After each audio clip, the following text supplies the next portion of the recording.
अच्छा sir, demographic dividend हमारी country का इस टाइम बेस्ट है ग्लोबली, मतलब यूथ पॉपुलेशन बहुत ज्यादा है. So are we failing to utilise this demographic dividend? मतलब अपॉर्चुनिटीज ठीक है, थोड़ी इंक्रीज हुई हैं पॉसिबली आईटी सेक्टर की ग्रोथ से, या सर्विस सेक्टर हमारा मेनली फुलफिलिंग है, BPO sector, IT sector, but still मतलब ऐसा भी है क्या सर जो हमारे यहाँ पे इतनी गवर्नमेंट जॉब की तैयारी का है, स्पेशली नॉर्थ इंडिया में भी, क्योंकि हमारे पास जॉब है ही नहीं, प्राइवेट जॉब. ऐसा मतलब यही रीजन होगा ना सर? मुझे लगता है कि इन्वेस्टमेंट नॉर्थ इंडिया में कम है जितना होना चाहिए प्राइवेट सेक्टर का. आप ठीक कह रहे हैं, साउथ में ज़्यादा है. ईज ऑफ डूइंग बिजनेस एक चीज़ है, मैं डायरेक्टर इंडस्ट्रीज भी रहा हूँ. Ease of doing business improve होगा तो इन्वेस्टमेंट भी आएगा, फिर जॉब्स भी आएंगे. फिर यहाँ के जो लड़के लड़कियाँ हैं वो बाहर नहीं जाएंगे, गवर्नमेंट जॉब नहीं ढूंढेंगे. अभी भी आपको पता है कि पंजाब का लड़का जो है वो कनाडा जाना चाहता है, बिल्कुल. हरियाणा का लड़का जो है वो गवर्नमेंट जॉब में जाना चाहता है.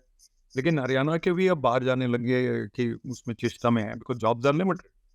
So I think investment in the private sector is a right idea. You're right.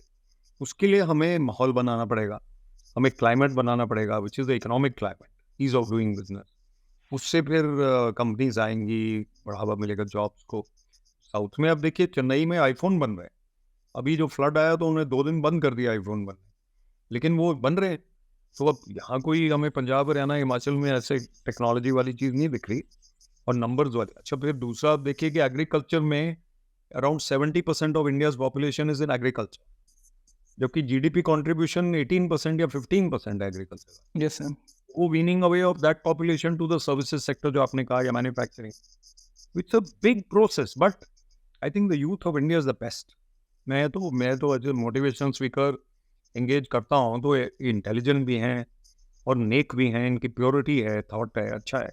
South से लेकिन नॉर्थ, सिर्फ इनको एक माहौल चाहिए जिसमें ये मेरिट पे आए. मेरिट अगर अच्छा है तो उनको जॉब मिले जो चाहिए, और नहीं है तो फिर वो लोअर लेवल की मिले. तो basically we need to create the environment. और अभी ऐसा नहीं है, केओटिक नहीं है, थोड़ा बहुत कंट्रोल है, लेकिन यूथ को हमें सांत्वना देनी पड़ेगी. Don't be tense, there is enough space for it. And one good news is that India will hit a peak of population, I think in 2045 या 55 या जो भी है. उसके बाद हमारा स्टेबलाइज हो जाएगा. अब मान लीजिए हमारी पॉपुलेशन पहले ही 40% ज़्यादा है जितनी होनी चाहिए, पर अब उतने पे स्टेबल हो जाएगा. उतने पे स्टेबल हो जाएगा तो we will know what to do and how to. I think the youth of India only need guidance.